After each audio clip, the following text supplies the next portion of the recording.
நண்பர்களை நீங்கள் பார்த்து கொண்டு இருப்பது உங்கள் கௌசிக் ரிவ்யூ. சரி வாங்க வீடியோக்குள்ள போய் என்னென்ன நடக்க போகுது அப்படின்ற இன்ட்ரெஸ்டிங்கான விஷயத்தை தான் நீங்கள் அந்த வீடியோவில் பார்த்து தெரிஞ்சுக்க போறீங்க. அதுக்கு முன்னாடி நாம இன்னொரு இன்ட்ரெஸ்டிங்கான கண்டென்ட் தாங்க பார்க்க போறோம். அது என்னன்னு சொல்லிட்டு பார்த்தீங்கன்னா, நம்ம விஜய் இருக்கார்ல, இனிமே விஜய்க்கும் மறுபக்கம் நம்ம தலைவன் தீபக்கும் ரெண்டு பேருக்கு இடையே மோதல் ஆரம்பிக்க போதுங்க. எதனால என்ன காரணம் அப்படின்னு சொல்லிட்டு பார்த்தீங்கன்னா, நம்ம தீபிகா மல்லியை பழி வாங்கறதுக்கோசரம் ஒரு ஐடியாவை இந்த இடத்துல யூஸ் பண்ணியிருக்காங்க. அப்படி என்ன ஐடியா யூஸ் பண்ணாங்க, என்னடா பிரெயினை யூஸ் பண்ணாங்க அப்படின்னு சொல்லிட்டு பார்த்தீங்கன்னா, அவங்களோட எண்ணம் எல்லாமே இப்போ மல்லியை பழி வாங்கணும். அதுக்கு இந்த தீபக்கு ஆதரவா இருக்கா. இதோ பார் தீபக், உன் கூட சேர்ந்து வாழ்றேன், எனக்கு எந்த பிரச்சனையும் இல்லை. அதே மாதிரி நான் சேர்ந்து வாழ்றேன்னா நான் உன்னோட மனைவி, அவ்வளோதான். மற்றபடி நீ என்கிட்ட பேசுறதோ எந்த ஒரு இதுவும் இருக்கக்கூடாது. நீ தனி ரூம்ல, நான் தனி ரூம்ல இருப்பேன். நம்ம பொண்ணுக்காக தான் இதை சேர்ந்து வாழ்றத மட்டும் நீ நினைச்ச கூடாது. இந்த மல்லி விஜய் இருக்காங்க, அவங்களோட கேஸ்ல இருந்து நீ வாபஸ் வாங்கி வெளியே வந்துடணும். இதுக்கப்புறம் நீ இந்த கேஸ்ல இன்வால்வ் ஆக கூடாது. அப்படி இருந்தா மட்டும்தான் நான் உன் கூட சேர்ந்து வாழ்வேன், அப்படி இல்லைன்னா நான் உன் கூட சேர்ந்து வாழ மாட்டேன். இதுக்கு என்ன சொல்ற அப்படின்னு சொல்லிட்டு கேட்கறாங்க. உடனே என்ன பேசுறது ஏது பேசுறதுன்னு சொல்லிட்டு தெரியாம, சரி ஓகே நீ சொல்றத சொல்லு, அது என்னோட இஷ்டம், நான் பாக்குறதா பாக்குறேன் அப்படின்ற மாதிரி தான் ஒரு பக்கம் தீபக் இருந்துன்னு. இல்ல, நான் செய்யற தொழிலுக்கு என்னைக்கு என்னால் துரோகம் பண்ண முடியாது. நம்ம ரெண்டு பேரும் ஏன் பிரிஞ்சுமோன்னு உனக்கு நல்லா தெரியும். செய்யற தொழில ரெண்டு பேருக்கு இடையான மோதல், காதல் இருந்தது, மோதலுக்கு மாறத்தால நம்ம பிரிஞ்சோம். அப்படிப்பட்ட விஷயத்த திரும்ப மீண்டும் நீ கிளற, திரும்ப என்னால என் தொழிலுக்கு துரோகம் பண்ண முடியாது. என்னை நம்பி வந்த கிளைண்டா நான் காப்பாத்தியே தீருவேன். அது என்னோட முயற்சி, என்னோட நம்பிக்கை. அதை நீ தடுக்கிறன்னு நினைக்கிற பார்த்தியா, இது கேவலமான ஒரு விஷயமா இருக்கு. தீபக், நீ என்ன திருந்தலையா தீபக்? அவ என்ன பண்ணான்னு உனக்கு தெரியுமா தெரியாதா அப்படின்னு சொல்லிட்டு கேட்கறேன். அவ என்ன பண்ணாலும் ஏது பண்ணாலும், ஆனா இந்த கொலையை அவ பண்ணல, அது எனக்கு நல்லா தெரியும்.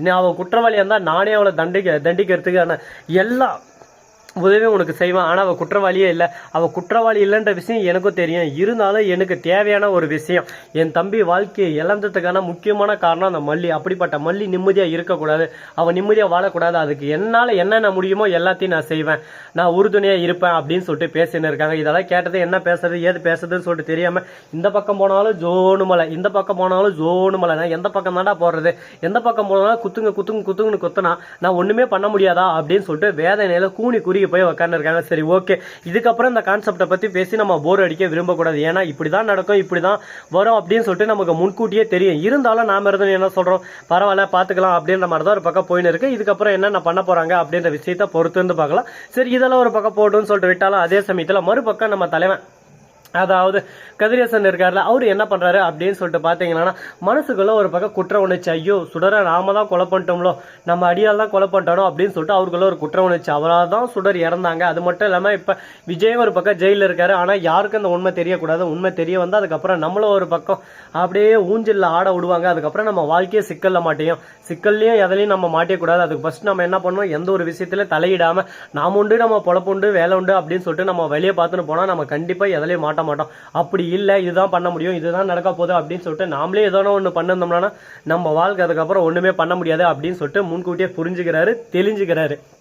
பரவாயில்ல, நம்ம தலைவர் கதிரேசனும் கொஞ்சம் பிரெயின் இருக்கு, அந்த பிரெயினை வச்சு ஏதோ ஒன்று பண்ணிய போறாரு அப்படின்னு சொல்லிட்டு நம்ம திங்க் பண்ணலாம். அப்படி இருந்தாலும் கண்டிப்பா கதிரேசன் பண்ணுவார, கதிரேசனுக்கு வாய்ப்பு இருக்கா அப்படின்னு சொல்லிட்டு பல கேள்விகள் ஒரு பக்கம் மனசுக்குள்ள ஓடிக்கிட்டு தான் இருக்கு. அப்படியெல்லாம் ஒரு பக்கம் ஓடிக்கிட்டு இருந்தாலும் அதே சமயத்துல மறுபக்கம் என்ன நடக்க போகுது அப்படின்னு சொல்லிட்டு பாத்தீங்கன்னா, கரெக்டா நம்ம தீபக் இருக்காருல, அவர் விஜய்க்கு போன் பண்ணி, இதை பாருங்க விஜய், நீங்க எதுக்காகவும் கவலைப்படாதீங்க, எக்காரணத்துக்கு கொண்டு எதுக்காகவும் உங்களையும் மல்லியும் நான் சிக்கல்ல மாட்ட வைக்க மாட்டேன். அது மட்டும் இல்லாம நீங்க ரெண்டு பேரும் என்னோட கிளைண்ட், உங்களுக்கு எக்காரணத்து கொண்டு நான் என்னைக்குமே எந்த ஒரு விஷயத்திலயும் சிக்க வைக்கவும் மாட்டேன் அப்படின்னு சொல்லிட்டு வாக்குறுதி கொடுக்குறாரு. வாக்குறுதி கொடுக்கறது ஒரு பக்கம் சந்தோஷமா தான் இருக்கு. ஆனா அந்த வாக்குறுதியை நிறைவேற்றுவாங்களா, அந்த வாக்குறுதி இப்படியே கண்டினியூ ஆகுமா அப்படின்னு சொல்லிட்டு பல கேள்விகளை மனசுக்குள்ள ஓடிக்கிட்டு தான் இருக்கு. அந்த கேள்விகளுக்கான பதில் கூடிய விரைவில் கூடிய சீக்கிரம் உங்களுக்கு தெரியதான் போது.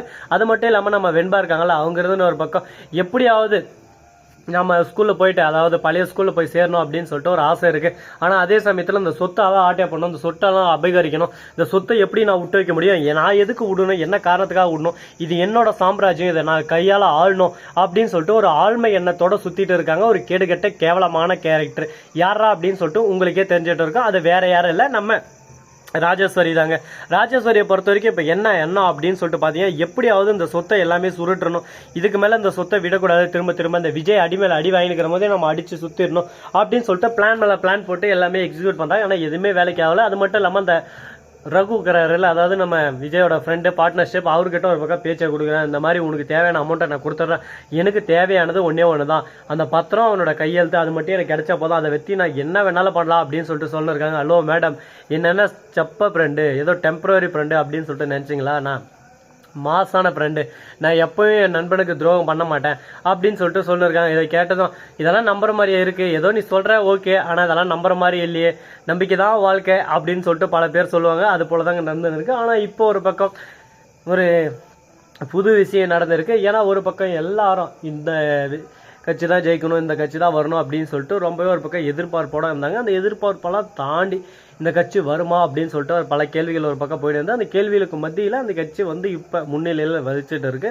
அந்த முன்னிலையை தக்க வச்சுக்கிட்டு இதுக்கு மேலே என்ன செய்ய போறாரு, திரும்ப அதுக்கு 5 வருஷத்துக்கு அதுக்கப்புறம் வர எலெக்ஷன்ல அவர் ஜெயிச்சு திரும்ப வருவாரா அப்படின்றதுக்கான எல்லா விஷயங்களும் இந்த தேர்தலில் முடிவில் எல்லாமே தெரிய வந்துடும். அது மட்டும் இல்லாமல் அடுத்த தேர்தல் வரத்துக்குள்ள அவர் என்னென்ன செய்ய போறாரு அப்படின்னு சொல்லிட்டு பல சந்தேகங்கள் எல்லார் மனசுக்குள்ள ஓடிக்கிட்டு இருக்கும். ஏன்னா புது ஆட்சி, புது தலைவர், புது செயல்கள் எல்லாமே புதுசாக இருக்கும். பார்ப்போம் எப்படி இருக்க போகுது, அவரோட வழிகாட்டுதல் நல்லபடியாக போகுமா போகாதா அப்படின்றத பொறுத்து வந்து பார்த்தா தான் தெரிய போகுது. நல்லதொரு ஆட்சிக்கு யாராக இருந்தாலும் சரி ஓகே தான், எல்லாரும் நல்லபடியாக செஞ்சால் நல்லது தான். பார்ப்போம் என்னென்ன பண்ண போகிறாங்கன்னு சொல்லிட்டு பொறுத்து வந்து பார்க்கலாம்.